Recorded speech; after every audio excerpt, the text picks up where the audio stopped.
উঠছি। ওঠার পরে তো তখন মানে একটু বড়সড় হয়ে গেছি, মানে এলাকার ছেলেগুলো ডিস্টার্ব করতেছে। তখন আমার ছোট আন্টি নতুন বিয়ে হয়েছে, ওকে। তখন ও ঢাকাতেই থাকে, ওর হাজব্যান্ড সহ। ওই তখন থেকে আমি ওর বাসায়, তখন থেকে ওর বাসায় মানে ওর বাসায় আমার বড় মার বাসায় এরকম মানে দুটো জায়গায় থাকা পড়ে আমার। তো আমার আঙ্কেল আমার আন্টিকে চিটাগাঙে নিয়ে যায় যখন আমি ক্লাস 10 উঠি। ওকে। তো ওঠার পরে চিটাগাঙে নিয়ে যায়, নিয়ে যাওয়ার পরে তোমার আমার বাবার কাছে বলছে যেহেতু আমার কোনো ছেলে মেয়ে হচ্ছে না, তো বর্ষাকে আমরা নিয়ে যাই। ওকে। তো আমার বাবা দিচ্ছে যে ঠিক আছে। তো যেহেতু ছোট আন্টি আমাকে প্রথম আদর করতো, তো চিটাগাঙে যাওয়ার পরে মানে যেটা আমি মানে সর্বপ্রথম আমার আঙ্কেল আমাকে বলে ব্যাপারটা, আমাকে নেওয়ার জন্য আমার আঙ্কেল আসে ঢাকাতে। আসার পরে সে মানে অনেক রাত পর্যন্ত আমি আমার আঙ্কেল কথা বলি, বাবার মেয়ের মতো এরকম। আপনার কি পানি লাগবে? গলা শুকিয়ে যাচ্ছে। হ্যাঁ, গলা শুকায়। ওকে, ঠিক আছে। তো বাবার মেয়ের মতো কথা বলি, মানে এরকম প্রায় আমরা কথা বলি আঙ্কেলের সাথে? আঙ্কেলের সাথে। আঙ্কেল মানে হচ্ছে আপনার খালু? হ্যাঁ, আমার খালু। ওকে, খালুর সাথে আপনি বাবার মেয়ের মতোই কথা বলতেন। আর আপনাকে তো মেয়ে হিসেবেই নিয়ে আসছে। সে এরকমই দেখতো আমাকে, ওকে। মানে সেও ভাবতো যে আমি তার মেয়ে এরকমই। ওকে। তো হঠাৎ মানে ওই তখন আমি মানে চিটাগাঙে যাইনি, সে নেওয়ার জন্য আসছে আমাকে। তো সে আমাকে রাতে বলতেছে যে তোমার আন্টির একটা বেবি হবে। তো আমি বললাম যে কই, আগে এটা তো আগে শুনি নাই। তো বলছে হ্যাঁ বেবিটা হবে, কিন্তু সেটা তোমার আন্টির পেটে না, তাহলে তোমার পেটে। তো তখন আমি ব্যাপারটা ওইরকম কোনো সিরিয়াস ভাবিনি, নেওয়ার পর সে পরের দিন চলে গেলাম চিটাগাঙে। চিটাগাঙে যাওয়ার পর 2 দিন না 3 দিন পর আমার আন্টি বলতেছে, মানে আমি সোফার মধ্যে বসা, আঙ্কেল খাটের উপর শোয়া, আন্টি আমার পাশেই বসা। তো আন্টি বলতেছে যে বর্ষা, তোরে তো এবার আনা হয়েছে কেন জানিস? কি কেন? আমি কি স্কুলে ভর্তি করবি না এই জন্য? তো বলতেছে হ্যাঁ স্কুলে তো অবশ্যই ভর্তি করবো, কিন্তু তুই একটা কাজ করবি আমার জন্য। হ্যাঁ করবো, কি কাজ? তুই তোর আঙ্কেলের সাথে বিয়ে বসে যা। এটা বিয়ে বসে যা? হ্যাঁ, বিয়ে কথা বলতেছে আমাকে যে তুই তোর আঙ্কেলের সাথে বিয়ে বসে যা। তো ওইখানে যে বেবিটা হবে সেটা আমার দিয়ে দিস, আমি চলে যাবো আমি নিয়ে, বা ওই বেবিটা নিয়ে আমি চলে যাবো। তো এই কথা শোনার পর আমি আস্তে করে এখানে চলে আসছি, মানে ওইখানে মানে এটা কি মানে দুষ্টামি বা কি, মানে এটা তো মানে কোনো কথাই না যে সেটা, এটা আমাকে কেন বলা হবে? আমি এখনো বুঝতে পারছি না যে ওয়াই। হ্যাঁ, সেটা আমাকে কেন বলা হবে? তো আমি মানে কোনো প্রশ্ন না করে এখান থেকে আমার রুমে আমি চলে আসি। আসার পর আমার ভিতরে একটা ভয় কাজ করতেছে। কোন ক্লাসে এটা ঘটলো? ক্লাস 10 এ? ক্লাস 10 এ। ওকে। তো মানে ভিতরে একটা মানে একটা ভয় কাজ করতেছে ওই মুহূর্তে, যে এটা করে ফান করতেছে না সিরিয়াসলি কিছু বলতেছে আমাকে। তখন হ্যাঁ, বাসায় একটাই মোবাইল ছিল, সেটা আমার আঙ্কেলের মোবাইল ছিল। যে আমি যে ঢাকাতে ফোন করে এই ব্যাপারটা কারোর সাথে শেয়ার করবো বা আমার মাকে বলবো এই ব্যাপারটা, যে এরকম কিছু হচ্ছে বা ওরা বলতেছে। তো এরকম কোনো প্রসেস ছিল না ওই মুহূর্তে আমার কাছে। তো আমার যে সৎ ভাই আছে, ও তার 4-5 দিন পর আবার হচ্ছে কি কাজে যেন তা বলতে পারছিলাম না। আমি ওর সাথে বলছি যে যেহেতু স্কুলে ভর্তি হয়ে গেলো, তার যাওয়া পড়বে না ঢাকাতে, তো আমি কয়েকদিন মার কাছে থেকে আসি। তো বললো যে ঠিক আছে তাহলে চলে আসবি, না বা তোর আঙ্কেল গেলে চলে আসবি, এরকম বললো। তো আমি যাওয়ার পরে আমার মাকে ব্যাপারটা আমি প্রথম বলছি। আমার মাকে বলার পর আমার মা বিশ্বাস করেনি ব্যাপারটা। বিশ্বাস করেনি? এরা না বিশ্বাস করার মতোই কথা, এটা অ্যাবনরমাল কথাবার্তা। কেন, কিভাবে বিশ্বাস করবে? ইনফ্যাক্ট আমাদের কতজন শ্রোতা বিশ্বাস করছে সেটাও একটা প্রশ্ন। যে সে কথাটা বিশ্বাস করেনি। তো তখন আমি বললাম আমার বাবার কাছে, মানে সরাসরি বলিনি ব্যাপারটা বাবার কাছে, কিন্তু মার কাছে সরাসরি বলছি। আমার বাবাকে মানে আকার ইঙ্গিতে বুঝেছি আমি যে আমার খালু ওর সাথে এরকম করছে। তো আমার বাবা বোঝার পর বললো যে, তারপর আমি আমার সৎমার কাছে ব্যাপারটা বললাম। তো আমার সৎমা বললো যে হতেও তো পারে, তা করে পাঠায়ও না। এটা আমার সৎমা বলতেছে আমার বাবাকে, হতেও পারে, এটা পাঠায়ও না, ওইখানেই থাকুক। তোমার বাবা বললো যে এটা সম্পূর্ণ মিথ্যে কথা, যে তারা আমাকে বিলিভ মানে কোনো রকম ভাবে তারা আমাকে মানে বিশ্বাসই করতে চায়নি। তো বললো যে এগুলো সব ওর বানানো কথা, মিথ্যা কথা। ওর খালু মানে কি হয় ওর, আমি তো সেখানে, ওর বাবাই তো সেটা, আর ওর আন্টি তোর মার মতোই। ওর কথা তুমি বিশ্বাস করতেছো? ও ঢাকাতে থাকবে কারণ এগুলো বলতেছে। তো যেহেতু বিশ্বাস করে নাই, তখন আমাকে পরদিন সকালে চিটং পাঠিয়ে দিবে। তো তখন বাজে রাত 11:30। 11:30 বাজে আমি বাসা থেকে বের হয়েছি। আমার সাথে তখন 50 টাকা ছিল। তো একটা ডাক্তারের দোকানে গিয়ে মানে জিজ্ঞাসা করলাম সবচেয়ে পাওয়ার কোন ট্যাবলেট, ঘুমের ট্যাবলেট। তো বললো যে একটা ট্যাবলেট আছে 100 পাওয়ারের। তো বললাম এটা খেলে কি হয়, যদি বললো যে আমি 10টা খেলে কি হবে। ওই ছেলেটাই জিজ্ঞাসা, মানে যে ছেলেটার দোকানে বসা ছিল, তো বলতেছে যে যদি 10টা খান তাহলে আর কি হবে। আমার বাসার সামনে স্কুল ছিল, এটার নাম হচ্ছে ধনিয়া একে উচ্চ বিদ্যালয়। তখন মানে আমি ওই স্কুলে ছাত্রী ছিলাম। তো বললো পরদিন আর কি হবে, মসজিদে বলবে যে স্কুলের একদম ছাত্রী সুইসাইড করছে, তাও ঘুমের ট্যাবলেট খাওয়া। তো এই কথা বলার পর আমি চলে আসছি। আসার পরে মানে ঘুমের ট্যাবলেটটা হাতের মধ্যে ছিল। তো বাথরুমে গেছি, বাথরুমে যাওয়ার পরে চিন্তা করতেছি যে কি করব, যে আমি যদি ওইখানে যাই তাহলে দেখা যাবে যে আমার সবকিছু হারাবো আমি। আর তার চাইতে মানে সুইসাইড করা অনেক ভালো। তো আমি করলাম কি মানে ওইটা জানার পর যে 10টা ট্যাবলেট খেলে মানে আমার মৃত্যু হতেও পারে। তো তখন আমি 10টা ট্যাবলেট পুরোটা খাই ফেলছি। 100 পাওয়ার করে হলে 10টা ট্যাবলেটের পাওয়ার হচ্ছে জ্বর। তো খাওয়ার পরে আমার 10 মিনিট পরে আর কোনো সেন্স ছিল না। তো আমাকে মানে যখন আমার ঘুম ভাঙছে, ঘুম ভাঙার পর আমি সবচাইতে মানে অবাক হয়ে যাই যখন দেখলাম যে আমি চিটংয়ে আমার রুম নিয়ে আমি শোয়া। ও মাই গড। যে আমাকে সেই ঘুমের ঘরে চিটংয়ে নিয়ে আসছে। নিয়ে আসছে তো তখন থেকে শুরু হয় মানে আমার আঙ্কেল ড্রিঙ্কস করে আসে। আসার পর প্রতিদিন এরকম আপনাকে এই যে আপনি 10টা ট্যাবলেট খেয়ে আপনি এরকম অবস্থায় থাকলেন, আপনাকে ডাক্তারের কাছে নেয়নি?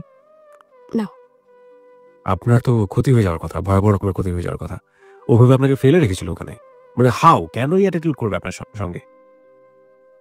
আমি আজ পর্যন্ত জানি না যে কেন করছে। যে আমার সাথে মানে আমার তো আরো 2টা বোন আছে। ওদের সাথে কেন করা হয়নি? আমরা শ্রোতা আপনাদেরকে একটু অ্যাড্রেস করতে চাই এই গল্পে। আপনারা নিশ্চয়ই বিথির গল্প মনে আছে হ্যালো ইট 920 তে, যে তারা ভাইদের দ্বারা নির্যাতিত হয়েছিল এবং এখানে এসে অকপটে নিজের ভাইয়ের গল্প বলে গিয়েছিল এবং তার ছোট বোনের জন্য সাহায্য চেয়েছিল। আমরা তখন বিশ্বাস করেছিলাম যে পৃথিবীতে এটাই সবচাইতে বড় ধরনের দুর্ঘটনা। আজকের গল্পটা কোন দিকে যাবে আমরা জানি না। তবে সেই গল্পটা আমাদেরকে আমাদের বিশ্বাসের শক্তিটা অনেক বড় বানিয়ে দিয়েছে যে মানুষ কোনো খারাপ কিছু যদি করতে চায় সেটার পরিসীমাটা আকাশ সীমা পর্যন্ত। যাই হোক, আপনি দেখলেন যে আপনি চিটাগংয়ে যেখানে আপনার খালার বাসায় যাওয়ার কথা ছিল আপনার, সেইখানে গিয়ে এখন আপনি সেই বেডে। ওকে, তারপরে মানে ওই আমার আন্টি ড্রিঙ্কস করে আসে বাসায়। আসার পরে আমার আন্টি বলল যে একা একা কেন করতেছেন বা মানে এটা তো বাসায় আনলে আমরাও তো করতে পারি। তো আমি জাস্ট ফান হিসেবে মনে করছি যে কি আমার আঙ্কেলকে ড্রিঙ্কস করবে নাকি তাও বাসায় এনে। আর আঙ্কেল ছিল একজন হাজি। সে হাজি? হ্যাঁ, হজ করে আসছে সে। তো পেশায় কি করতো উনি? তার পেশা ছিল ইম্পোর্ট এক্সপোর্ট। আচ্ছা, ইম্পোর্ট এক্সপোর্ট করতো। ওকে, তারপর? সো আন্টির কথা মতো আমার আঙ্কেল পরের দিন একটা বোতল নিয়ে আসে বাসায়। আনার পরে আমি, আমার আন্টি, আমার আঙ্কেল মানে ওই প্রথম আমার লাইফে ড্রিঙ্কস করা। ক্লাস 10 এ? তো ড্রিঙ্কস করছি, করার পরে কতটুকু খাইছি মনে নেই। পরে মানে যা শুয়ে পড়ছি মানে সেন্স ছিল আমার। শুয়ে পড়ছি গিয়ে। তো সেই দিন রাতে ফার্স্ট আঙ্কেল আমার রুমে আসে। আসার পরে সে আমার পাশে যে শুয়েছে তাও আমি বুঝতে পারছি আমার পাশে আমার আঙ্কেল শুয়েছে, কিন্তু আমার গায়ে টাচ করেনি সেদিন সে। গায়ে টাচ করে তো অনেকক্ষণ শোয়া ছিল। আমার আন্টি ভাবছে হয়তো আমি ঘুমায় পড়ছি, কিন্তু আমার আঙ্কেল পাশে শোয়ার পরে আমার ঘুমটা ভাঙছে। মানে ঘুম ছিল না, মানে তন্দ্রা ভাবছি এরকম, যে ঘুম আসবে এরকম। তোমার আঙ্কেল যখন পাশে শুচ্ছে তখন আমি টের পাইছি আমার আন্টি আসছে। আসার পর ফিস করে কি বলছে সেটা আমি জানি না, মানে বুঝতে পারিনি যে কি বলছে। তার কিছুক্ষণ পর আঙ্কেল আবার চলে গেল। চলে যাওয়ার পরে তারপর দিন আবার আনছে। মানে এরকম সপ্তাহখানিক চললো প্রতিদিন। মানে প্রতিদিন ড্রিঙ্কস করতে হবে। তোমার লাস্ট আমি একটা পর্যায়ে মানে বিরক্ত হয়ে গেছি যে এইটা কি, একটা মানুষ কতক্ষণ এটা খেতে পারে। 4র্থ দিন যেদিন আনছে সেদিন মানে আমি ওকে ডিনাই করছি যে আমি খাবো না এটা। কেন খাবি না? আন্টির প্রশ্ন, কেন খাবি না? আমার কাছটা ভালো লাগে না, আমি খাবো না। তো বলতেছে যে আমরা খাইতেছি না, আমি খাবো না, আমার কাছে ভালো লাগে না, আমি খাবো না। কারণ এইটা খাইলে দেখা যাচ্ছে আমি ঘুমিয়ে থেকে করতেছি। তারপর দিন 10টা-11টায় ওই সময়টা আমার স্কুলে যাওয়া হইতেছে না। আপনি কি ফিল করতেন ওই সময় খাওয়ার পরে? এটা খাওয়ার পরে কি ফিল করতাম যে আমার লাইফে একটা চরম দুর্ঘটনা আসবে। আপনার এই টেনশনটা কাজ করতো? এটাই কাজ করতো। আর এতটুকু মানে পর্যাপ্ত পরিমাণে আমি খেলাম যতটুকু পারবো, যাতে আমার সেন্স আমি মানে না হারাই। ওকে, মানে সেন্সটা যেন থাকে। তো মানে আপনাকে একেবারে সেন্সলেস করতে চাইতো, রাইট? ওকে। দেখা গেছে যে মানে প্রথম একটা বোতল আনছে। আনার পর যে একটা বোতলে টোটাল হচ্ছে 3-4টা করে 3টা করে হয়। 3টা করে হয়। আমারটা খাওয়ার পর দেখা গেছে আমার আঙ্কেলও আমাকে খাচ্ছে। বসে একটু খায় ফেললো আমারটা। ও আন্টিও একই কথা, আমারটা একটু খাতো। তো মাঝে মধ্যে দেখা গেছে যে আমি রান্নাঘরে নিয়ে ফালাই দিয়ে আসছি। ওরা কথা বলতেছে ওদের মতো, তো রান্নাঘরে নিয়ে ফালাই দিয়ে আসছি। পঞ্চম দিনে রাত্রির দিন, 5ম দিন রাতে আমার আন্টি বলতেছে, আমার বাবার নাম হচ্ছে মালিক। তো আমার বাবার নাম ধরে বলতেছে যে বর্ষার বাবার জন্য আজকে না, মালিকের জন্য আজকে আমার এই অবস্থা, আমি প্রেগনেন্ট হচ্ছি না। তো আমি মনে মনে প্রতিজ্ঞা করছি যে আমি মালিকের মা পাই, বোন পাই, মেয়ে পাই, যাকেই পাই আমার হাজবেন্ডের কাছে রেখে ওইখানে ওরে প্রেগনেন্ট করবো এবং সে বাচ্চা আমি নেব। আর তখন এই ব্যাপারটা পুরোপুরি বুঝে যায় তাহলে আমার উপরে সেটা হবে, যেহেতু এরকম করতেছিল। তো ওই দিন মানে দেখা গেছে যে এতটাই খাইছি যে ভয় করতেছিল যে পারবো কিনা, আমি আমার ট্যাকেল দিতে পারবো কিনা, সেন্সটা আবার থাকবে কিনা। তো ওই দিন কিছু হয় নাই। তার মানে লাস্ট যেদিন, ওই দিন ওরা মানে 3টা বোতল আনছে। আঙ্কেল 3টা বোতল আনছে। আনার পরে আমার একটা দিল, আন্টির একটা আর তার একটা। তো বলতেছে যদি পুরো বোতল শেষ করতে না পারো তাহলে এই বোতলের দাম দিয়ে উঠতে হবে। তো আমার আন্টি বলতেছে বর্ষা দিবে কোথা থেকে। তো বললো যে বর্ষাটা না আমি দিয়ে দিলাম যদি না পারে। তো ওই দিন মানে ওই পরোটা আমি খাইছি। আমাকে একটু আমি একটু থামাচ্ছি। এই যে আপনি এর আগের দিন বেশ কিছুদিন ধরে খাচ্ছেন, আপনার খালু তো আপনার রুমে আসতো। উনি সেই সময় কি ধরনের আচরণ করতো আপনার সঙ্গে? চেষ্টা করতো কোনো কিছু করার? না কোনো কিছু চেষ্টা করতেন, এমনি গায়ে হাত দিয়ে শুয়ে থাকতো। ওকে। আর মানে সে যখন গায়ে হাত দিত তখন মানে আমি একটা করতাম যে আমি ঘুম, বা দেখা গেছে মানে গায়ে হাত দিতে বলতে কি মানে আগে তো অন্য কোনো খারাপ কোনো জায়গায় হাত দিত না, পেটের উপর হাত দিতে এই পর্যন্তই শুয়ে থাকতো। তো লাস্ট যেদিন মানে আমার সাথে ওই ঘটনাটা ঘটবে, তো সেদিন মানে আপনি আমি তো চরম সুযোগ পেয়েছিলেন। Let me ask you one thing. সেটা হচ্ছে আপনি তো জানেন যে এই ধরনের ঘটনা ঘটে যাচ্ছে। আপনি আগে থেকেই জানেন। সো আপনি এর মাঝখানে অনেক বড় একটা সময় পেয়েছেন। আপনি ইচ্ছে করলে পালিয়ে যেতে পারতেন। আপনি ইচ্ছে করলে একটা বাসা থেকে পালিয়ে অন্য কোথাও চলে যেতে পারতেন। Why don't you try? আমি তখন ভাবছি যে আমি কোথায় যাবো পালায়া। আমার ফ্যামিলি আমাকে বিশ্বাস করতেছে না। এক্সাক্টলি। যার ফ্যামিলি তো আমাকে বিশ্বাস, আমি তো মানে এখান চিটং থেকে পালা কোথায় যাবো, ঢাকা, তার মার কাছে।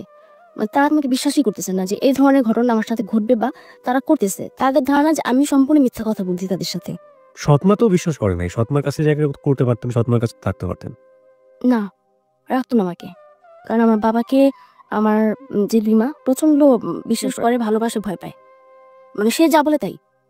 ওকে একটা পর্যায়ে তো মানে যেদিন লাস্ট মুহূর্তে মানে 7 দিনের দিন, মানে আমি পুরো সেম সিন এটা আমি জানি যে আমি আমার রুমে কি হয়েছে তাও আমি জানি না, কিন্তু মানে খাওয়ার আগে আমি, কারণ আমি জানি যে আজকে কিছু একটা হবে, যেহেতু 3টা বোতল আজকে আনছে। তো দুর্ভাগ্য যে আমি কিছুই বুঝি নাই, বুঝি নাই বা কোনো রকম কোনো অনুভূতিও নাই। তো মানে 2 মাস পরে দেখলাম যে পিরিয়ড যেটা মেয়েদের এটা বন্ধ হয়ে গেছে, আমার বন্ধ হয়ে গেছে। তো তখনও বুঝতে পারছিলাম না যে আমার পিরিয়ড কেন বন্ধ।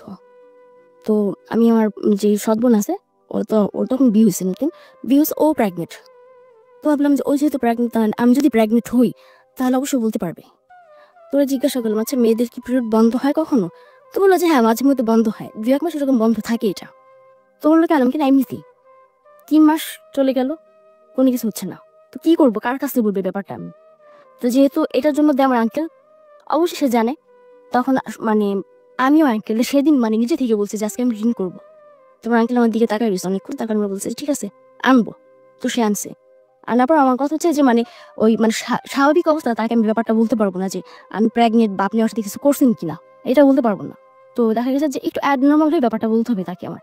খাওয়ার একটা পর্যায়ে যখন আমার আন্টি বাথরুমে গেছে, তখন আমি তাকে জিজ্ঞাসা করছি যে আপনি আমার কাছে সত্যি কথা বলবেন?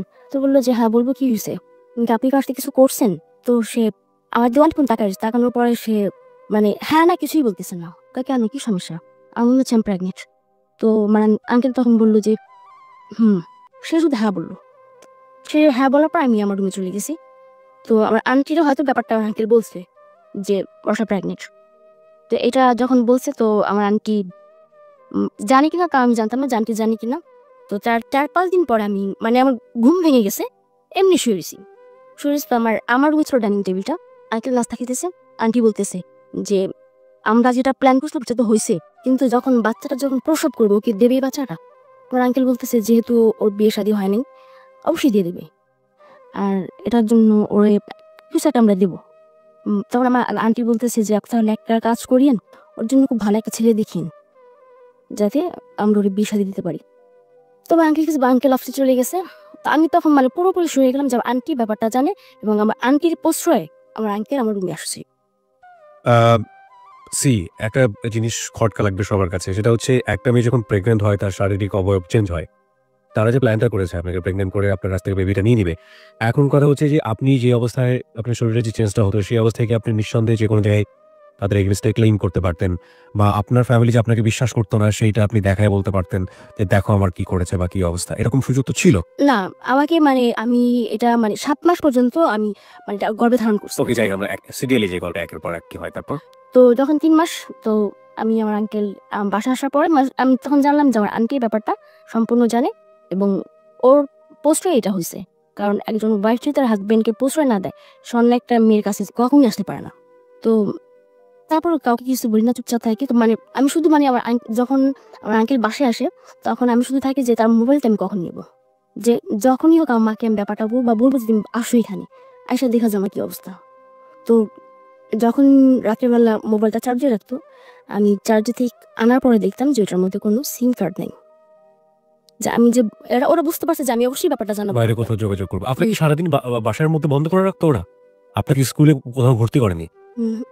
ভর্তি করছি কিন্তু যাওয়া হয়নি আমার। আপনাকে যেতে দেয়নি কখনো? যেতে দেয়নি কখনো, বাসার মধ্যে ছিলাম। তো আমার 4 মাস হয়ে গেছে। 4 মাস যখন হলো তখন আমি আমার আঙ্কেলরে বলতেছি যে আপনি যদি এটার কোনো ব্যবস্থা না করেন তাহলে আমি সুইসাইড করবো। সুইসাইড বুঝেন? আমি সুইসাইড করবো। তোমার আঙ্কেল বলতেছে যে সমস্যাটা কি? তোমার আন্টির কাছ থেকে থাকবে তাই না, দিয়ে দাও। তা আমি বলছি যে না, আমি দেবো না এটা। আমি এটা জন্মই দেবো না। আপনি যা করার একটা কিছু করেন, তা না হলে কিন্তু আমি এইখানকার সবারই ব্যাপারটা বলে দিব। আপনি কি চাচ্ছেন যে আপনার মান সম্মান এখান থেকে হারা যায়? কারণ তারা খুবই সম্মান করতো সবাই এখানে। তো আঙ্কেল হয়তো একটু ভয় পায় যাওয়ার পর বলছে আচ্ছা ঠিক আছে আমি দেখতেছি। দেখো, তো সে রাত্রে আসার পর আমার জন্য 2টা ট্যাবলেট নিয়ে আসছে যে প্রেগনেন্সি নষ্ট হওয়ার জন্য।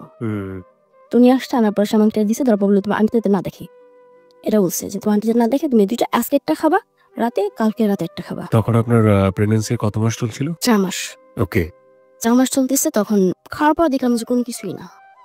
তোমার আঙ্কেল আবার ব্যাপারটা বললাম যে কিছুই হয়নি। তো বললো যে তখন আমার কাছে মনে হলো যে এটা হয়তো তাহলে আমার আঙ্কেল ওই ধরনের কিছু আনেনি, এমনিতে হয়তো অন্য কোনো ট্যাবলেট আনছে সেটা। তো একদিন নিচে গেছি আমি, দোকানে পাঠাইছে আমার আন্টি আমাকে কি জন্য মানে দোকানে পাঠানোর পর ওই ট্যাবলেটের খোসাটা আমি নিয়ে গেছি। তো নিয়ে যাওয়ার পর ডাক্তারে দেখলাম যে এটা কিসের ট্যাবলেট। তো বললো যে এটা কে খাইছে? ডাক্তার বলছে এটা কে খাইছে? আমি তোমার আন্টি। এটা তো প্রেগনেন্সি নষ্ট হওয়ার এক ট্যাবলেট। সে কি এটা জেনে খাইছে না জেনে খাইছে? আমি না জেনে খাইছে সে, কিন্তু মানে তার তো কিছু হয়নি, এই জন্য মানে আমি তাকে আমার বলছে জিজ্ঞাসা করার জন্য। ওকে। তো আমি তো হচ্ছে না কেন? তারও তো পিরিয়ড হওয়ার কথা, হয় না। তারপরে 6 মাসে পড়ে গেল, 5 মাস 6 মাসে কেটে গেল। তারপরে সে আরেকটা ওষুধ এনে দিছে, সেটাও কোনো কাজ হয়নি। তারপরে মানে কি করবো এই মুহূর্তে? আমি শুধু আমার আঙ্কেলের প্রেশারে কি করি, কারণ আমি আঙ্কেলের সাথে কোনো কথাই বলি না, মানে ওই ব্যাপারটা নিয়ে আমি কোনো কথা তার সাথে বলিনি কখনো। আঙ্কেল যখন বেশি প্রেশারে পড়ে গেছে আমার উপর যে আপনি যদি মানে এই কয়েকদিনের মধ্যে কিছু না করেন এটা, মানে তখন মানে আমি যে প্রেগনেন্ট আমি মানে বুঝতেছি, বোঝা যাচ্ছে, মানে দেখলে বোঝা যাচ্ছে যে আমি প্রেগনেন্ট, যে 7 মাসে পড়ে গেছে। তো তখন প্রেশার দিছে যে বললাম যে আপনি যদি কিছু না করেন তাহলে আপনি অবশ্যই চান না যে আপনি এখান থেকে মান সম্মান হারাক, আর এখানে সবাই দেখতে চান কিন্তু বাসা থেকে বের হই না, বা আপনারা অনেক কিছু একটা বলবেন পারবেন না, আমি যাবো তাই কিন্তু হবে। তো আমার আঙ্কেল বললো কি আন্টির সাথে হয়তো ব্যাপারটা শেয়ার করছে। শেয়ার করার পর আন্টির একটা বান্ধবী ছিল, নাম রাবিয়া, মেয়েটা চিটংয়ে ছিল। তো ওই রাবিয়ার কাছে ব্যাপারটা, রাবিয়াকে ফোন করছে, ফোন করে বলছে যে রাবিয়া একটু বাসায় বসতে একটা অঘটন ঘটায় ফেলছে, এখন যেহেতু আমার এখানে আছে আমারই ব্যাপারটা দেখতে হবে, এটা আমার আন্টি বললো। তো আমার আন্টি আমার বললো যে ভুলেও যাতে রাবিয়া না জানে যে ব্যাপারটা কি, তুই বলবি তুই ঢাকার কাছে যাতে প্রেম করছিস, ওইখানে ওর সাথে ছিলি তখন তুই প্রেগনেন্ট হয়েছিস, এটা আমার শিখাই দিল। তো রাবিয়া আন্টি আসছে, আসার পরে রাবিয়া আন্টির কাছে সব ব্যাপারটা মানে আন্টি বলছে। তো বলার পর রাবিয়া আন্টি বললো যে বর্ষা তুমি না শিক্ষিত মেয়ে, তুমি ভুলটা কিভাবে করলা? তো আমি চুপচাপ কিছুই বলিনি। তো সে আমার নিয়ে গেল একটা মহিলার কাছে, মানে সে এইগুলোর কাজ মানে এই অ্যাবর্শন করতে পারে। তো সেখানে নিয়ে গেল। তো সে আমাকে একটা বেডে শোয়ানোর পরে সে পেটে হাত দিয়ে বললো যে বাচ্চা তো অনেক বড় হয়ে গেছে, 7 মাস হয়ে গেছে, তার 3 মাস থাকলেই তো হয়, কেন ফালাবা? সেটা আমার বলতেছে। তখন রাবিয়ানটি আবার আমার বললো যে ওইখানে যদি প্রশ্ন করো তোমার হাজবেন্ড কই, তাহলে বলবা যে তোমার হাজবেন্ড আরেকটা বিয়ে করছে, এই জন্য তুমি বাচ্চাটা রাখতেছো না, নষ্ট করে ফেলবা। তো সে বলতেছে যে 7 মাস হয়ে গেছে, রেখে দাও, 3 মাস পর এমনিই হবে। তখন আমি বললাম যে না, আমার হাজবেন্ড আরেকটা বিয়ে করছে, এই জন্য আমি রাখবো না। তো রাবিয়ান কি বললো যে যেভাবে মানে নর্মালি করাতে হবে। তো মহিলা বললো যে 7 মাস হয়ে গেছে, এটা কিও নর্মালি করি আমরা, আর যদি নর্মালি করে দেখা যাবে যে ও একটা সমস্যা হবে। তো বলতেছে না নর্মালি করাতে হবে, কারণ যদি সিজারে করাতে যাই ও মানে সিজারে করাবে না, কারণ আমি আনম্যারিড, এটা তো আর ওই মহিলা জানে না। তো বলছে না সিজারে করাবে না, যেভাবে হোক নর্মালি করান এটা। তো বলতেছে যে না নর্মালি আমাদের পক্ষে সম্ভব না, তাহলে তুমি অন্য কোথাও নিয়ে যাও, যদি নর্মালি কেউ করতে পারে সেখানে নিয়ে যাও, যেহেতু 7 মাস হয়ে গেছে মানে আর 3 মাস লাগে, সেখানে একটা ছিল যে নর্মাল হতে, কিন্তু হ্যাঁ আর 7 মাস যেহেতু এটা নর্মাল কিভাবে হয় 2 মাস বা 3 মাস, হ্যাঁ ঠিক আছে। তো বলতেছে যে ঠিক আছে। তো ওইখান থেকে আমার নিয়ে আসা পড়ছে, যেহেতু সে করবে না, সে রিস্ক নিল না। তারপর আমাকে আবার বাসায় নিয়ে আসছে। বাসায় আনার পর আমার আন্টির সাথে রাবি আন্টি কথা বললো, জাপা ওরা করতে চাচ্ছে না, নর্মালি করবে না, সিজারি বলতেছে। তো আন্টি বলতেছে এটা কিভাবে সম্ভব, ও তো আনম্যারিড। তো এই সিজারের একটা দাগ থাকবে, কাটার দাগ, তখন ওর হাজবেন্ডে কি বলবে যে কাটা দাগটা, আর সিজারটাই আলাদা থাকে। জি। তো তখন আন্টি বললো ঠিক আছে, মানে রাবি আন্টি বলতেছে যে আমি দেখি আমার একজন আছেন, আমি ওইখানে একটু ফোন করে দেখি। তো সে একটা মহিলাকে ফোন করছে, তো মহিলা বললো যে ঠিক আছে নিয়ে আসো। নিয়ে গেছে, মানে সেটা লালখান দিঘির বাজার বলে স্ট্রং, জি। ওইখানে নিয়ে গেছে আমাকে। নিয়ে গেছে একটা হিন্দু মহিলা। তো ওই হিন্দু মহিলার বাসায় নিয়ে যাওয়ার পরে তো সে আমাকে দেখলো, দেখার পর সে একই কথা, 7 মাস হয়ে গেছে, কেন ফালাবা, রেখা দাও। তো বললাম যে না। তোমার আন্টি বলতেছে যে না, ওর হাজবেন্ড আরেকটা বিয়ে করছে, আর করবো না, ওর কাছে রাখবো না, ডিভোর্স দিয়ে দিবে। তো ওর বাচ্চা রেখে কি করবে, এর জন্য ফালাই দেবে। তো ঠিক আছে। তারপর যে অ্যাবর্শন করবে যে মহিলা, মানে যে ডাক্তার মেন, সে মহিলা আসলো। আসার পর আমাকে আরেকটা বেডি নিয়ে গেল। বেডি নিয়ে যাওয়ার পরে অ্যাবর্শন করলো। অ্যাবর্শন করার পরে সে আমি তো থামতে চাই। আপনার ওই সময় কিছু মেমোরি আছে যদি আমাদের সাথে শেয়ার করেন? কি হয়েছে আপনার সঙ্গে? না, একদম ডাক্তার ওর সাথে কি করতে পারে। এক্স্যাক্টলি আমি জানতে চাচ্ছিলাম যে সেই সময় কি আপনি সেন্সলেস ছিলেন? না, কারণ ওই সময়টা তো বেবি আল্টিমেটলি, সো আপনার না, সাথে সাথে বেবিটা হয়নি। ওকে, কি করছিল তারা? তখন মানে তারা ওই কি ছুরি কাছে অনেক কিছু নিয়ে আসছে। আনার পর আরেকটা ছোট একটা বেডি নিয়ে গেলো আমাকে। নিয়ে যাওয়ার পর একটা আয়া ছিল, আয়াটার বললো জোর। তো আপনার ভয় লাগছিল না যে আপনার শরীর থেকে কিছু একটা বের করছে এবং এত বড়? তখন মানে শুধু ব্লাড বের করছে, ও মাই গড। শুধু ব্লাড বের করছে। তো 24 ঘন্টার মধ্যে নর্মাল ডেলিভারি হবে। ওকে ওকে ওকে। মানে 24 ঘন্টার মধ্যে মানে ব্লাডগুলো আগে বের করে ফেলছে। তো মানে তখন ওই যখন ব্লাডগুলো বের করতেছে তখন মানে প্রচণ্ডভাবেই মানে পেন হচ্ছিল। তখন আমি বলতেছি যে আমি বাচ্চাটা নষ্ট করবো না, আমি রাখবো, আপনারা আমাকে ছেড়ে দেন, আমি রাখবো। তো মহিলাটা মানে যে ডাক্তার, সে বলতেছে এই মেয়ে চিল্লাবা না, বের করে দেবে কিন্তু।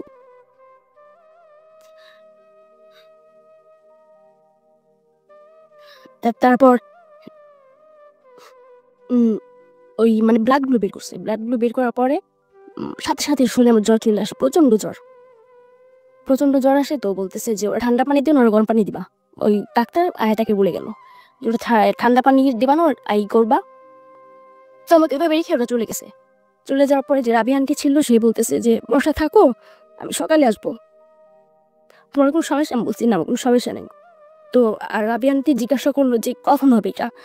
তো বললো যে 24 ঘন্টার মধ্যে যদি হয় তাহলে তো হইলে, আর না হলে সিজার করতে হবে ওর। আর রাতে প্রচণ্ড জ্বর। একটা ইঞ্জেকশন দিয়ে গেল আমাকে, 2টা ইঞ্জেকশন দিয়ে গেছে। বলছে যে তোমার যখন ব্যথা হবে তখন তোমাকে ডাকবা। ওই ডাক্তার মহিলাটা বললো যে ব্যথাটা আমাকে মানে ডাকবা, আর 24 ঘন্টার মধ্যে অবশ্যই এটা নর্মাল হয়ে যাবে।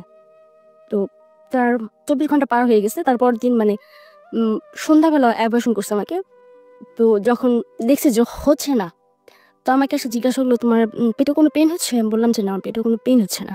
তো মানে সে একটু চিন্তায় পড়ে গেল যে পেন হবে না কেন। তো তখন করলে কি মানে আমার যে বেবিটা হয়েছে, সেই বেবিটাকে পুরো আস্ত বের করা নেই, ওটাকে কেটে কেটে বের করা হয়েছে। যে পুরো 1 ঘন্টা, মানে পুরো 1 ঘন্টা মানে আমি প্রচণ্ড চিৎকার করতেছি যে আমাকে ছেড়ে দেন, আমি চলে যাবো, আমি আমার বেবিটাকে হবো, আমার বাচ্চাটাকে আমি দেখবো। তো মহিলাটা বলছে সেটা আগে মনে ছিল না, এখন কেন বলতেছিস? মানে অনেক খারাপ ব্যবহার করছে তখন আমার সাথে। তো তখন শুধু আমার মাকেই ডাকতেছি যে মা তুই আমার কি করলি, যে ছোটবেলা থেকে তুই আমার কাছে রাখলি না, এখন আবার এরকম একটির মধ্যে ফালালি তুই আমারে। তো তখন বাড়ি প্রচন্ড ডাকতেছে যে মা তুই একবার এসে আমার দেখা যা।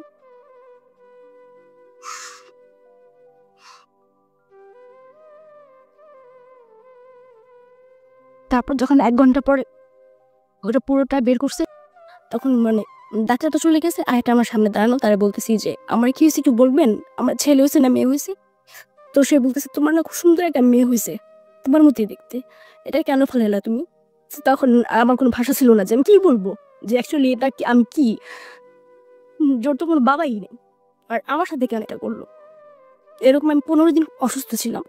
পরদিন না, তখন তার কিছুক্ষণ পরে রাবি আন্টি আসার পরে এসে আমাকে বললো যে বর্ষা হয়েছে? তো বললাম যে হ্যাঁ হয়েছে। তো বললো তাহলে চলো। তো সে আমাকে মানে আমি উঠে যে দাঁড়াবো এর তোমার এরকম ছিল না, আমার হাত পা প্রচন্ড কাঁপতেছিল যে উঠা যে বাড়ি বের হবো। তখন আন্টি বলতেছে তুমি দাঁড়াতে পারতেছো না? বললাম যে না, আমার খুব কষ্ট হইতেছে দাঁড়াইতে। তো সে আমার ধুয়ে বাড়ি নিয়ে গেছে। বাড়ি নিয়ে যাওয়ার পর একটা সিএনজি করে বাসায় নিয়ে গেছে। বাসায় যাওয়ার পরে দেখলাম যে আমার আন্টি সব কিছু আগে থেকে গোছায় রাখছে। তো গোছায় রাখার পরে আন্টি আমার বিছানায় শোয়ানোর পরে এখন রাবেরে জিজ্ঞাসা করতেছে যে কি ব্যাপার, কি হয়েছে, ও এত অসুস্থ হয়েছে কেন? তো বলতেছে যে ছোট মানুষ না একটু অসুস্থ হবেই। তো বলতেছে যে কি হয়েছিল ওর? তো বললো যে মেয়ে হয়েছিল শুনছি।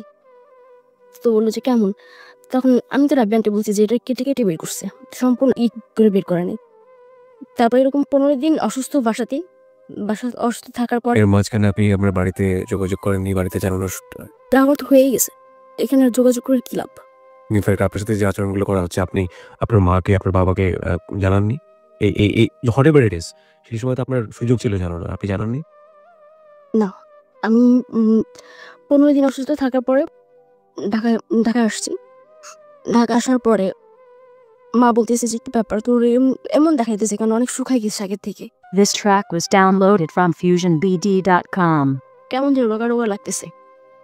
তো তখন আমার কাছে কিছুই বলি নাই। তো আমার আবার চিটংয়ে পাঠিয়ে দিবে তারা, মানে তারপর মানে আমার আঙ্কেল ট্রেনিংয়ে আসছে আমাকে।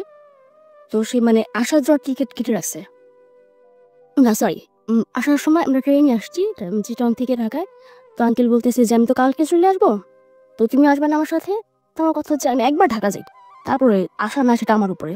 তো বললাম যে হ্যাঁ আসবো, কারণ এই কথাটা যদি এই মুহূর্তে না বলি তাহলে দেখা যাবে আমাকে আনবে না সে, যে কোনো একটা অজুহাতে সে আমাকে রেখে আসবো এখানে।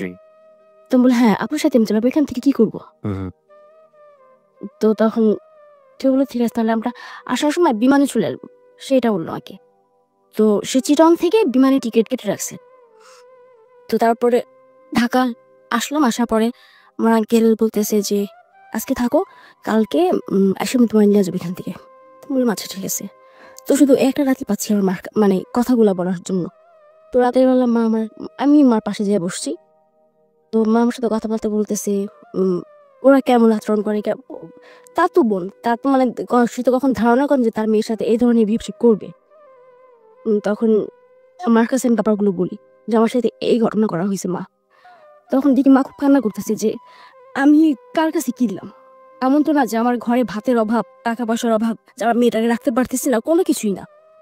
তোর ছেলে মেয়ে নাই বিধেই তো আমি তোর কাছে দিছি আমার মেয়েটারে, আর তুই আমার মেয়েটা এরকম একটা সর্বনাশ করলি, মানে এটা কানতেছে আর সে বলতেছে একা একা। তখন বলতেছে যে দেখি তুই তো 7 মাসে প্রেগনেন্ট ছিলি, তোর তলপেটের কি অবস্থা দেখি। তখন আমি আমার মাকে দেখলাম, তো মা দেখে খুবই কান্না করতেছে যে এটা কি আমার আন্টি আমার শেলি, যে আরে শেলি এটা কি করলি আমার মেয়ের, কি আমার মেয়ের জীবনটা এভাবে নষ্ট করে দিলি। তো তখন বলতেছে আমি এতটা কখনো পাঠাবো না। তখন আমি মা বলতেছি কেন পাঠাবো না, যাবার তো বিয়েই গেছে, এখন পাঠাও। আমার তখন বিশ্বাস করে তোমরা। আমার আঙ্কেল তারপর দিন আসছে, আসার পরে মা সরাসরি তারা কিছু বলে নাই, যে কিছুই বলে নাই, বা তার প্রতি একটা ক্ষোভ রাগ আছে এটা সে বুঝতেই দেয়নি। তো বললো যে বর্ষা যাবে না, বললো যে না বর্ষা যাবে না, কয়েকটা দিন পরে যাক। অনেকদিন পরে আসছে, মানে তখন তোর 7 মাস পরে আমি আসছি, মানে ওইটা অ্যাবর্শন হওয়ার পর সুস্থ হয়েছে, তারপরে তো ঢাকাতে আসছি, প্রায় 8-9 মাস পরে আমি ঢাকাতে আসছি। তো মা বলতেছে যে অনেকদিন পর আসছে, আমার সাথে কয়েকটা দিন থাকুক। এটা হচ্ছে 2008-এর ঘটনা, এই আমার অ্যাবর্শন এই বাবুটা। তো 2008 মানে এটা শেষের দিকে, না বাবাকে ওই মুহূর্তে বলে নাই? বাবাকে প্রথমে বলে নাই, হ্যাঁ। মানে বাবা যখন জানতে চাইলো যে চিটং যাচ্ছে না কেন, হ্যাঁ, তখন বলছি আমি আরো পাঠাবো না। কেন? আমার সামনে কিছু বলে নাই, হয়তো রাতের বেলা শুরু কথাগুলো তাকে বলছে। তখন আমার বাবা বললো যে এটা কেন করলো ওর সাথে। তা আমি মাকে বলছি যে আমার বাবার কারণে আজকে আমার এই অবস্থা।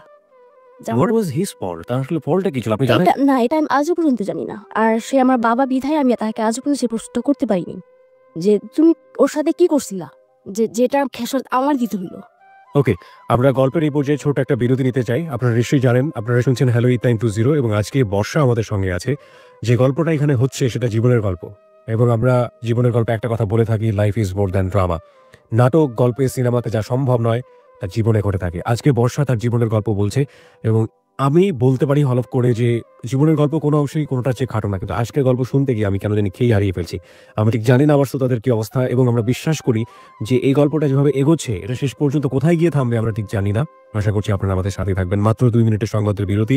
এই ফাঁকে আরো একবার মনে করিয়ে দিচ্ছি, বর্ষার সাথে আপনারা সরাসরি কথা বলতে চাইলে, বর্ষার সাথে আপনারা সরাসরি যোগাযোগ করতে চাইলে আমাদের ফেসবুকে যোগাযোগ করতে পারেন। আমাদের ফেসবুকে বর্ষাকে নিয়ে রেডিও স্ট্যাটাস দেওয়া আছে, ওখানে কোনো প্রশ্ন করতে পারেন, কমেন্টস করতে পারেন, ওগুলো বর্ষা অবশ্যই পড়বে এবং নিজের কালেকশনে রাখবে।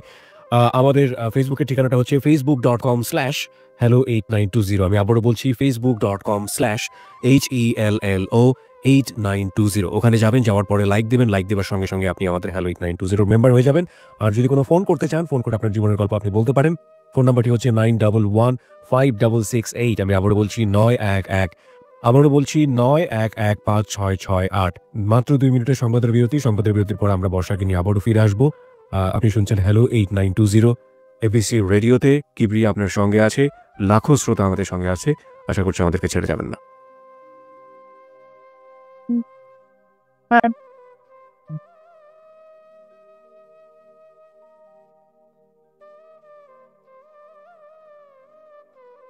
Hello, 8920.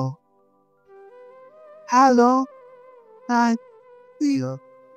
সংবাদের বিরতির পর আরো একবার স্বাগত হ্যালো 8920-তে। কিবরিয়া আপনার সঙ্গে আছে আর আপনারা শুনছেন এবিসি রেডিও FM 89.2। বুধবারের রাতে নিয়মিত প্রচারিত হয় জীবনের গল্প নিয়ে অনুষ্ঠান হ্যালো 8920। এখানে আমাদের সঙ্গে আজকে রয়েছেন বর্ষা। বর্ষা তার জীবনের গল্প বলছে। আর যারা এই মুহূর্তে বর্ষাকে নিয়ে কোনো প্রশ্ন করতে চান, কমেন্টস করতে চান, বর্ষার কাছে কোনো প্রশ্ন রেখে বর্ষার সাথে সরাসরি যোগাযোগ করতে চান, তারা আমাদের ফেসবুক পেজটাতে আসতে পারেন। আমাদের ফেসবুক পেজের ঠিকানাটা হচ্ছে facebook.com/hello8920। আমি আবারও বলছি facebook.com/HELLO8920। মাঝখানে কোনো স্পেস নেই। ওখানে যাওয়ার পরে আপনি লাইক দিয়ে দেবেন, লাইক দেওয়ার সঙ্গে সঙ্গে আপনি হ্যালো 8920 মেম্বার হয়ে যাবেন। আর আমাদের একটি ফোন নাম্বার রয়েছে, 24 ঘন্টা খোলা থাকে আপনার জন্য। ফোন নাম্বারটি হচ্ছে 91156668। এখানে ফোন করার পর আপনার তথ্যাবলী এবং একই সাথে আপনার কথা স্বয়ংক্রিয়ভাবে রেকর্ড করা হবে এবং সেখানে আপনি জীবনের গল্প বলতে চাই, আমরা আপনার সঙ্গে যোগাযোগ করব। বর্ষার সংবাদের আগে আমরা যে জায়গাটাতে ছিলাম, আপনার বাবা ব্যাপারটা জানতে পারলো এবং জানার পরে কি হলো সেটা আমরা একটু আপনার কাছ থেকে জানি। জানার পর মানে আমার বাবা যতটুকু বললো যে যদি অপরাধ করে থাকি সেটা আমি করছি, তো ও এটা কেন করবে বা আমার মেয়ের উপর এটা কেন করবে? হুম। এটাই কি ওর ভিতরে ছিল যে আমার কাছে মানে ভালো মানুষই দেখায় আমার মেয়েটা আমার কাছ থেকে নিয়ে যাবে? তো বাবা বললো যে ঠিক আছে, তাহলে ওনার পাঠানোর দরকার নেই। এখন ও কি করতে চায় ওরে জিজ্ঞাসা করো, যে এখন আমি আমার লাইফটাকে কোন দিকে মানে ঘোরাতে চাচ্ছি সেটা আমার বাবা আমার মাকে বলতে বলছে যে এখন আমি কি করব। তো এখন মা বলতেছে যে তোর লাইফে যেটা হয়ে গেছে এটা জাস্ট একটা অ্যাক্সিডেন্ট মনে কর তুই, বা স্বপ্নের মধ্যে ছিলি তুই। কোনো ধরনের প্রতিশোধ নেওয়ার কোনো চিন্তা করলো না? না, মানে কোনো ধরনের প্রতিশোধ বা এই ব্যাপারটা যে আমি আমার বাবা মাকে বলছি, মানে এটা আমার বাবা মা ওদেরকে বুঝতে দেয়নি। যে ব্যাপারটা ওরা জানে যে আমার মা বাবা এটা মানে এরা জানতেছে, আমার ফ্যামিলি ওরা জানতেছে, এটা এটাও বুঝতে দেয়নি। ওরা আসছে মানে আমাদের বাসায় চিটং থেকে বেড়াতে আসছে, তারপরও মানে ওদের সাথে মানে ওই ধরনের কোনো বিহেভিয়ার বুঝতে দেয়নি যে আমার মেয়ের সাথে এত বড় একটা ঘটনা করছি, তোদেরকে আমি কথা বলবো, মানে আগের মতোই আচরণ করছে ওদের সাথে। তো মামাকে বললো যে এখন তুই কি করবি, তোর গ্রামে পাঠাই দে, মানে বরিশাল, আমাদের গ্রামে বাড়ি হচ্ছে বরিশাল। তো বললো যে তাহলে এক কাজ করি, তুই গ্রামে চলে যা, ওইখানে থাকো একটা দিন, তোর ভালো একটা ছেলে দেখি বিয়ে দিয়ে দিই। তো এই কথা মানে বিয়ে কথা বলার পর তো আমি তাকে ভালো মন্দ কিছুই বলিনি আমাকে, যে আমি কি করব বা কোনো সাই দিইনি কথাতে। তো তার কয়েকদিন পর আমার স্টেপ মাদার যে স্টেপ মাদার আসে, মানে সে ব্যাপারটা জানে যে আমার সাথে এরকম একটা ঘটনা ঘটছে। মানে দেখা গেছে যে আমার মার ফ্যামিলির, আমার মামা, তারা মামিরা, তারপরে যে আমার মার যে খালা আছে, এরা সবাই ব্যাপারটা জানছে এবং জানার পর আমার ছোট আন্টি সবাই খুব ধিক্কার দিছে যে এটা ওর সাথে কেন করলি, একটা বাচ্চা পালো কেন তুই, বাচ্চা তো পালকও পাওয়া যায়, এটা তোর ভাগ্নি ছিল, তোর বন্ধু ছিল, তোর মেয়ের মতোই তো ছিল, তোর মেয়েই তো এটা। সবাই ব্যাপারটা জানছে। তো ওরা যখন বুঝতে পারলো যে ব্যাপারটা সবাই জানার জন্য গেছে, আমি বলে দিছি ব্যাপারটা, তখন আমার আন্টি শুধু এতটুকুই বললো যে এটা যে তোর আঙ্কেল তোর সাথে করছে তার প্রমাণ তুই কি দিবি, তার কোনো প্রমাণ দিতে পারবি তুই যে তোর আঙ্কেল এটা করছে তোর সাথে? তখন আমিও এতটুকু বললাম যে যদি এটা আমার আঙ্কেল না করে থাকে তাহলে তোরা কেন এতটা খুলবি আমার জন্য? তাহলে তো আমার আব্বা বা আমার মাই বলতে পারতে যে দেখ তোর মেয়ে কোথা থেকে কি করছে, এখন আমরা এটা কি করবো। Exactly, that was great point. তো এটাই আন্টিকে বললো, মানে আমার আন্টির সাথে আমার তুই সম্পর্ক ছিল, মানে ছোটবেলা থেকে তুই সম্পর্ক। ও তখন ও আমার একটা কথা বললো যে আমি এখনো বিশ্বাস করতেছি না যেটা তোর আঙ্কেলের ছিল, এটা বললো সে আমাকে, যে আমি এখনো বিশ্বাস করতেছি না। আমি তোর ধারণা কি তাহলে এটা আমি ঢাকা থেকে নিয়ে গেছি, বা আমি কোনো সাথে তোমার সম্পর্কে এ ধরনের কিছু মানে বলবি তুই? ও বললো যে হ্যাঁ, মানে ও এক কথা ওর হাজবেন্ডের নির্দোষ বলতে চাচ্ছে বা ওরা পুরোটাই নির্দোষ যে আমার সাথে এ ধরনের কোনো বিবাহ করেনি বা ঘরে কোনো ড্রিঙ্কস কিছুই করা হয়নি, এটা মানে ও বলতে চাচ্ছিল। তো আমার মা এ ব্যাপারে মানে আজও পর্যন্ত ওরা কিছু জিজ্ঞাসা করেনি। তার কিছুদিন পর আমার স্টেপ মাদার আসার পর মানে সে আমার বুঝাইতেছে যে মা যা আবার হয়ে গেছে তোমার লাইফে, এটা নিয়ে বসে থেকো না, তোমার আবার স্কুলে ভর্তি করে দিয়ে তুমি পড়াশোনা শুরু করো। সেটা বললাম আমাকে প্রথমেই। তো চিন্তা করলাম যে আসলে আমার এই ঘটনা শুধু আমি জানি, বা বাইরে আমার যারা ফ্রেন্ড আছে বান্ধবী এরকম জানতেছে না ব্যাপারটা যে আমার সাথে কি হয়েছে, এটা শেয়ার করলে হবে। তো তখন ভাবলাম যেটা স্কুলে আবার ভর্তি হয়ে যাই। তো স্কুলে ভর্তি হলে আবার আগামী বছর ভর্তি হতে হবে। তো তখন আমার স্টেপ মাদার সে আবারও আসে। আসার পর মানে সেই দিন তার ভিতরে কি হয়েছে আল্লাহ জানে সেটা। সে আসার পর বলতেছি আমার সাথে এক জায়গায় যাবি? তো আমি বললাম কোথায়? তো বললো যে এটা হবে ঘরে বসে না থেকে পার্ট টাইম জব কর। তো আমি বললাম যে আমি জব পাবো, গেলে আমার কেউ জব, আমি কতটুকু শিক্ষিত? তো বললো যে হ্যাঁ আছে, আমার কাছে একটা ভালো লোক আছে। তো মানে ছোটখাটো একটা মেয়ে খুঁজতেছে মানে তার অফিসে বসার জন্য। কি অফিসে মানে তার ফাইল আগায় দিবে এই পর্যন্ত। তো সে আমাকে নিয়ে গেল, আমি তার নামটা বলতে চাচ্ছি না, মানে আমাদের এখানে চেয়ারম্যান। ওকে। তো চেয়ারম্যানের কাছে নিয়ে গেল আমাকে সকালবেলা, খুব সকালে সে আসার পর মানে নিয়ে গেল এখানে। তার একটা বাগান বাড়ি, একটা হচ্ছে তার নিজের বাড়ি। তো সে ফ্যামিলি নিয়ে যে বাসাটা থাকে তো ওইটার নিচে তার অফিস। তো সর্বপ্রথম আমরাই এসেছি এখানে, আমি আর আমার স্টেপ মাদার যা বসেই রয়েছি। কোথায় চেয়ারম্যান? কোনো চেয়ারম্যান আসে না। তো আস্তে আস্তে মানে বেলা বাড়তেছে, তার কাছে লোকজন আসতেছে এক একটা বিচার নিয়ে। তো তার মানে যেখানে বসেছে কথাগুলো শুনে মানে চেয়ারম্যান, তো তখন পুরো হলরুমটাই ঘুরে গেছে লোকে। দুপুর তখন 2টা বাজে, তখনও চেয়ারম্যান আসেনি। তখন আম্মারে বলতেছি যে আম্মা চলেন চলে যাচ্ছে, চেয়ারম্যান হয়তো আসবে না। তো বলতেছে আর কি দেখি। আমি কি আমার ভালো লাগতেছে না, আমার খুব খিদে লাগছে, আমি বাসা চলে যাবো। ওকে। এটা বললাম আমার আম্মাকে। তো বললো যে ঠিক আছে তাহলে চলে যাই। তো আমরা যখন বের হচ্ছি তো তখন চেয়ারম্যান ছিল দোতলায়। সে দোতলা থেকে আমাদের পেছন সাইড দেখছে। দেখার পর তার বাসায় যে দারোয়ান ছিল তারে দিয়ে আবার ডাকাইছে যে ওই যে একটা মহিলা একটা মেয়ে যে বের হয়ে গেল ওদিকে একটা নিয়ে আসো। তো দারোয়ান আবার বললো যে আপনাদেরকে স্যার ডাকে। তো আমরা বলতেছে যে তাহলে চেয়ারম্যান হাতে নিচে নামছে চলো। আমরা তখন মানে চেয়ারম্যানের হলরুমে সবার কথা শুনে হলরুম থেকে বের হয়ে তার একটা পার্সোনাল রুম আছে যেটা পুরো গ্লাস দিয়ে করা। তো সে যখন ঢুকেছে তখন মানে আমি তার সাইডে দাঁড়ানো। ওকে। তো সে করলো কি হলরুমে গেল, হলরুমে যাওয়ার পরে কার কি মানে অল্প অল্প শুনলো, কয়েকটা ধমক দিলে আজকে কোনো কথা শুনবো না, কালকে এসো কার কি লাগবে, ও কিচেনের সালামের কাছে বলে যাও কি কি কার লাগবে ও দিয়ে দিবে। এ কথা বলে সে তার পার্সোনাল রুমে চলে গেল। তারপরে তার যে পিএ আছে পার্সোনাল, তার বললো যে ওই মেয়েটা ওই মহিলাটা পাঠাও ভিতরে। তো যাওয়ার পরে আমার স্টেপ মাদারকে বলতেছে কি ব্যাপার পাগলি, ওই সে বলতে আমার আম্মারে বলতেছে পাগলি করে বলতো। যে কিরে পাগলি এতদিন পর আসলি। ও আমার আম্মা এর মধ্যে আবার শিখাই দিল কি যে তোর যদি জিজ্ঞাসা করে যে আমি তোর কি হই, বলবি যে আমরা পাশাপাশি ফ্ল্যাটে থাকি, আমি যে তোর মা হই এটা বলবি না। তো আমি তখন তাদেরকে জিজ্ঞাসা করি যে কেন বলবো না? না বলতে পারি, সমস্যা কি? তোরা যে ওই যে বলছিলেন না যে একটা মেয়ে লাগবে জবের ব্যাপারে, তো ওরে আনলাম। তো বললো যে কখন আসছিস তোরা এখানে? আম্মা বলতেছে যে আমি আসছি সকালে। লাঞ্চ করছিস? না করিনি। তাহলে কাজ করো, তোরা বাগান বাড়িতে যাই, আমি আসতেছি। তার বাসার সাথে তার বাগান বাড়িটা। তো আমরা বাগান বাড়িতে গেছি, যাওয়ার পরে তার বিশাল একটা বাগান বাড়ি। তো এখানে গিয়ে বসছি, বসার পরে আমাদের জন্য দুপুরে খাবার পাঠিয়ে দিচ্ছে। তো এখানে লাঞ্চ করছে, লাঞ্চ করার পরে আমাদের লাঞ্চ করা শেষ, তারপর সে আসছে। আসার পর বলতেছে আমি কি ওর সাথে একটু আলাদাভাবে কথা বলতে পারি? এটা বলতেছে আমার আম্মাকে চেয়ারম্যান। তো বললো যে হ্যাঁ পারবেন। তো এই কথা বলার পর মানে তার যে রুম আছে বাগান বাড়িতে সেখানে আমার নিয়ে গেল। তো তখনও আমি ওই ধরনের কিছু বুঝি নাই, বা সে আমার গায়ে কোনো হাত দেয় না বা কিছুই না, তখনও সে আমাকে বুঝতে দেয় না যে এটা কোনো জব না। তো বলতেছে যে তোমার মতো একটা মেয়ে মানে এত ছোট একটা মেয়ে খুঁজতেছিলাম, তুমি আসলে খুব কিউট, খুব লাভলি, এটা সে আমাকে বলতেছে। তো বললো যে তুমি কালকে ঠিক রাত 8টা বাজে আমার এই বাগান বাড়িতে চলে আসবা। তো বললাম 8টা রাত্রে আসবো কেন?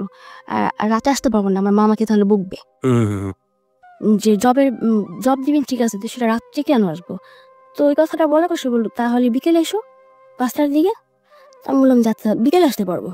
বিকেলে আসলে সমস্যা আমি না, বিকেলে আসতে পারবো, কিন্তু রাত্রে বাসা থেকে বেরোতে দেবেন আমাকে। তো তাহলে বিকেল 5টার দিকে এখানে চলে আসিয়ে দেবো।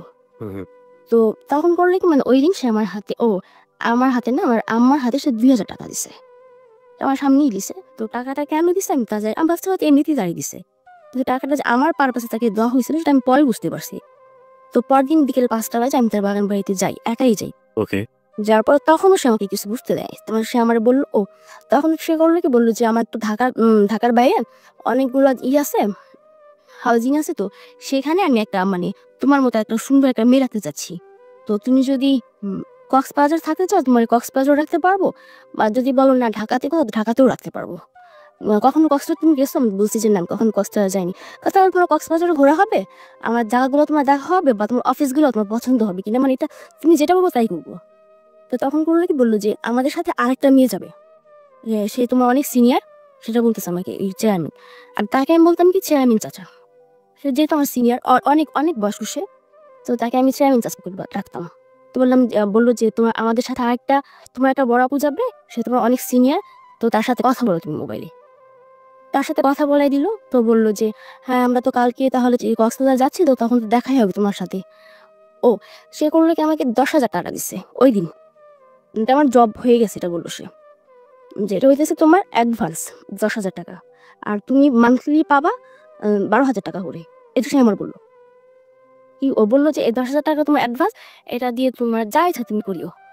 তো যেহেতু আমার জব হয়েছে, আমি ওইখান থেকে রাখছি আমার নিজের জন্য 3,000 টাকা, আর বাকি 7,000 টাকা আমার মার কাছে দিছে গিয়ে। তো মা বললো যে এটা তোর জব দিছে কে। তো আমি তখন মানে চেয়ারম্যানের নামটা প্রকাশ করিনি, আর নামও জানি না, তাই আমি ডাকি চেয়ারম্যান চাচা। তো বললো কোন চেয়ারম্যান, এটা থাকে কই সে? তো আমি বললাম যে সে থাকে তো শ্যামপুরের দিকে। তো মা বলতেছে, মানে তার নামটাই বলছে। আমি বললাম যে নাম বলতে পারতেছি না, যে কিসের অফিস তার, যে তারটা কি হাজিরা, সেখানে মেয়ে লাগবে। তো মা তখন ভাবলো যে হইতেও পারে, মানে তারও এই ধরনের কোনো ইস্যু ছিল না যে তারা মেয়েটাকে কোথায় বা কি করা হইতেছে। তো বললাম যে আমরা কালকে কক্সবাজার যাব। তো মা বলতেছে কক্সবাজার যাবি, এটা কেমন জব রে, আমার তো দেখতে হয় যে তোর কক্সবাজার যেতে হবে। তো আমি বললাম যে আগে যাইনি, ভালো মন্দ তো আমি তোমার বলবোই। তো তখন 7,000 টাকা আমার কাছে দিয়ে গেছি, আর 3,000 টাকা আমার মানে কিছু কসমেটিক বা শপিং এগুলোই করছিলাম। পরদিন সে আমাকে বললো যে তুমি ঠিক দুপুর 2টার দিকে মতিঝিল ওই যে মোহামেডান স্পোর্টিং ক্লাবটা আছে ওইখানে থাকার জন্য, যে ওইখানে আমার গাড়ি থাকবে, বা তুমি কালকে তোমার যে আপুর সাথে কথা বলছো, ওই আপু থাকবে এখানে, তোমাকে ওই রিসিভ করবে। ওই তোমাকে রিসিভ করবে। ও, সে আমাকে একটা সেল দিল, সিটি সেল।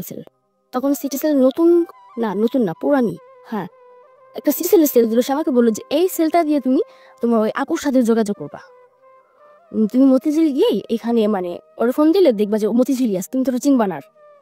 তো আমি ওই সেলটা নিয়ে গেলাম, নিয়ে যাওয়ার পরদিন দুপুরবেলা আমার ব্যাগটাক নিয়ে আমি মতিঝিলের মানে মধুমিতার সামনে চলে যাই। যাওয়ার পরে দেখি যে একটা গাড়ি থামানো, সিট বাগানো একটা গাড়ি। তো ফোন দেওয়ার পর মেয়েটা বের হয় গাড়ি থেকে। বের হওয়ার পর বলতেছে তুমি বর্ষা? তো বললাম যে হ্যাঁ, আসো। তো বলো তোমার বস তো এখনো আসে নাই, তোমার বস উঠাইতে হবে অন্য জায়গা থেকে, তোমার বস অন্য জায়গায় একটা কাজে বিজি আছে, সেটা বললো। মানে সে তখন আমার প্রাথমিক কোনো ধারণা দেয়নি যে অ্যাকচুয়ালি কি হবে কক্সবাজারে যাওয়ার পর। তো সারাটা পথ আনন্দ করতে করতে গেছি, আর ওই মেয়েটা আমাকে খুব ছোট বোনের মতো খুব আদর করতেছে। তো কক্সবাজার আমরা পৌঁছেছি রাত 2টার দিকে। ওকে, রাত 2টার দিকে পৌঁছালেন। পৌঁছানোর পর কি হলো সেটা তো আমরা জানবই। এই ফাঁকে আরেকবার মনে করে দিচ্ছি প্রিয় শ্রোতা, আপনি শুনছেন এবিসি রেডিওর হ্যালো 8920। এবিসি রেডিওতে প্রতি বুধবার রাত 11টার খবরের পর 11:20 আমরা অনুষ্ঠানটা প্রচার করে থাকি। এখানে জীবনের গল্প বলা হয়। আজকে জীবনের গল্প বলছে বর্ষা। বর্ষাকে নিয়ে আমাদের ফেসবুক পেজে একটা রেডিও স্ট্যাটাস দেওয়া আছে, ওখানে চাইলে আপনি মন্তব্য করতে পারেন, বর্ষার সাথে সরাসরি কথা বলতে পারেন। আমাদের ফেসবুক পেজের ঠিকানাটা হচ্ছে facebook.com/hello8920, facebook.com/HELLO8920। ওখানে গিয়ে লাইক দিলে সঙ্গে সঙ্গে আপনি আমাদের মেম্বার হয়ে যাবেন। হ্যাঁ, রাত 2টোর পরে পৌঁছানোর পর কি হলো? রাত 2টোর দিকে পৌঁছানোর পর আমরা উঠছি কি হোটেল শৈবালে। ওকে। হোটেল শৈবালে ওঠার পরে ওইখানে মানে তার যে পিএ মানে পার্সোনাল অ্যাসিস্ট্যান্ট যে লোকটা, ওই লোকটা আলাদা একটা রুমে দিচ্ছে, আর ড্রাইভার আর আমাদের জন্য মানে আমার আর ওই মেয়েটার নাম ছিল নূপুর, মানে যে আমার সিনিয়র ছিল তার নাম ছিল নূপুর। তো ওই নূপুর আপু আর আমাদের মানে 2টা রুম ছিল, মানে ফ্যামিলি সিট যেটাকে বলে। তো ওই একটা রুম নেওয়ার পরে রাত্রেবেলা তো নূপুর আপুকে জেনে সে ডেকে জন্য কি বলছে। তো বলার পর নূপুর আপু বললো যে এখন না একটু মানাতে হবে ব্যাপারটা, কারণ ও ব্যাপারটা এখনো জানে না। তো নূপুর আপু বললো যে বর্ষা তুমি আমার সাথে আসো। তো আমি তার সাথে শুইলাম চেয়ারম্যান পাশের রুমে। তো সে আমার রাত্রেবেলা শুয়ে বলতেছে, ও বলতেছে বর্ষা তুমি রিং করো। তো আমি যেহেতু আগে একবার করছি বা করছো আরও করছি ওখানে, আমি বলছি যে হ্যাঁ একটু করি। তো বললো যে আচ্ছা তাহলে আমরা রিং করে কথা বলি। তো করতেছি তার সাথে, তখন সে বলতেছে আচ্ছা বর্ষা তুমি কি জানো তোমার এখানে কেন আনা হয়েছে? তো বললাম যে হ্যাঁ জানি। কি জন্য বলো? তুমি কি জবের জন্য? না, তোমার এখানে জবের জন্য আনা হয়নি। তাও বললাম কিসের জন্য? তুমি এই যে দেখতেছো তোমার বস, এর সাথে তোমার সেক্স করতে হবে। তো এই কথাটা যখন শুনছি, শোনার পর মানে পুরো আকাশটা ভেঙে পড়ছে যে আবার সেই ভুল, মানে আবার সেই একই ইটা আমার উপর আবার আসবে, যেটাকে আমি ভুলিয়ে গেছি। তো এমন একটা সিচুয়েশন যে আমি এখান থেকে আসতেও পারবো না, বা দেখা গেছে এখান থেকে যদি চলে আসি আমি, হয়তো চেয়ারম্যান অনেক কিছু একটা বলবে যে তার টাকা পয়সা নিয়ে, বা এই ধরনের কিছু একটা বলবে, সে বলাটা অস্বাভাবিক কিছু না। তো তুমি কি করবা? তুমি বললাম যে আর কি করবো মানে, তাহলে আপু যেহেতু তুমি আমার বোনই ডাকছো, তুমি তারা বলো যে আমি এটা করবো না। তো বলতেছে দেখো এটা তো হবে না, তারপরও একটু মানাই নিও কেমন, সেটা আমারে বললো যে একটু মানাই নিও। এই কথাটা বলার পর সে আমার তার রুমে দিয়ে আসলো। দিয়ে আসার পরে দেখি চেয়ারম্যান শুয়েছে, আমি পাশেই বসার পরে সে বলতেছে কি ব্যাপার, ভালো লাগছে এই যে আসছো এই পর্যন্ত, কেমন দেখলা? আমি কি ভালো দেখছি। তো বলতেছে যে বসে আছি কেন, আসো এখানে সব। তো তাই আমি বলতেছি দেখেন আপনি তো আমার অনেক বড়, তারপর আমি আপনাকে চাচা ডাকছি, তো উপর আমাকে যেটা বললো সেটা কিভাবে সম্ভব? তো সে বললো যে কেন, তোমার ওই মহিলা কিছু বলে নাই? আমি বললাম যে হ্যাঁ বলছে, সেটা জবের ব্যাপারে, কিন্তু জবটা যে এটা আমি সেটা বুঝিনি। তো সে কোনো কথাই মানে কোনো কর্ণপাত করে নাই, কোনো কথাবার্তা মানে ওই ধরনের কিছুই, মানে যে আমি তার কাছে একটা আকুতি করতেছি যে আমার সাথে এই ধরনের কিছু করিয়েন না, তোমার সেই ধরনের কিছুই আমাকে কোনো কথাই না। সে আসলো আমার যা মানে তখন ওই মুহূর্তে এই মানে সে ড্রিঙ্কস অবস্থায় ছিল, তো এক প্রকার মানে খুব জোর জবস্তি ছিল ওই মুহূর্তে, জবস্তি করার পর সকালবেলা। তো আমি বলছি আমি ঢাকা চলে যাবো। তো বলতেছে যে ঠিক আছে ঢাকা যাবা, পাঠাই দেবো তোমাকে। এটা বললো চেয়ারম্যান, তোমাকে পাঠাই দেবো সমস্যা নেই। তো তারপর 1 সপ্তাহ থাকা পড়ছে এখানে। তো নুপুর আপু বুঝেছে যে থাক, একবার হয়েছে তোমার কাছে আসা যাবে না, তোমার কাছে ছুঁয়েও সে দেখবে না, যাবার হয়ে গেছে তুমি আমার রুমে থাকো, আর সে ওইখানেই থাকবে, বা তুমি যদি এখানে থাকতে না চাও তাহলে আমি আর তুমি আর রুমে যাবো। তখন ওই 1 সপ্তাহ ছিলাম, যে 1 সপ্তাহের মধ্যে মানে সে আর আমার কাছে আসেনি, সে আর আসেনি। 1 সপ্তাহ পর আমরা ঢাকাতে আসছি। আসার পরে তখন আমার কাছে কিছু বলিনি যে আমার সাথে কি হয়েছে। তো মা বলতেছে যে কি হয়েছিল, কি জবটা কি? তো বললাম যে না আমার পছন্দ হয় না। তো বললো যে চেয়ারম্যানের নামটা কি রে? তখন তার নামটা বললাম আমি। তো মা বললো যে এইখানে তোরে নিয়ে গেছে। তা আমি বললাম যে হ্যাঁ। তুই আগের নামটা আমার কেন বলিস, আমি তখন নামটা জানতাম না তার। তখন মা বললো যে তাহলে সব দিক দিয়ে সবাই সুযোগ নিতেছে। তখন মা বললো বসাতে চলে যায় এখান থেকে, যে দিকে মোচা চলে যা, আর নয়তো এই যে এত গায়ে দেখিস এখানে যা মরতে পারিস না তুই। তো তখন বললাম যে ঠিক আছে দেখি কোথায় যাই আমি। আপনি স্টেপ মবের কাছে আপনি জাননি, বলেন না যে তুমি আমাকে জেনে শুনে কেন এটা করলো না?